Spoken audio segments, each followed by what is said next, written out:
Hello everyone, good morning. एन्टासी दिल्ली from Jiri Dolakha. यहाँ चाहिँ ठुलो गुरुमुर्सेको गुरुपद्मसम्मको स्तूप निर्माण कार्य भइरहेछ। यो चाहिँ लगभग 72 मिटर समथिङ हो के अरे। सो अहिले निर्माण कार्य भइरहेछ। अहिले चाहिँ ठ्याक्कै चेससम्म भइरहेछ यसको निर्माण।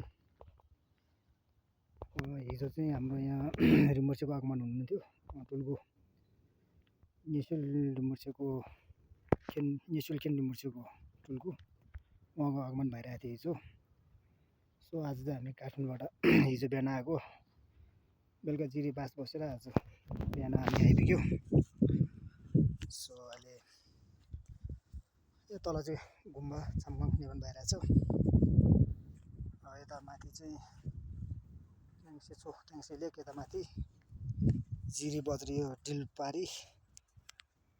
डिलपारी, उता श्यामा गर्जङ गुम्बा। सोलुको दुधकोन्डाको माउन्टेन हिमाल चाहिँ यहाँ पर थोरै देखिरहेछ। अलि यो क्लाउड कुहिरोले गर्दा अलिक क्लियर देखाएको छैन। ओके साथीहरू, यो चाहिँ मेरो 4th टाइम हो। 4 टाइम भयो यहाँ आएको। टाइम आइबस्छ हामी चाहिँ यहाँनिर।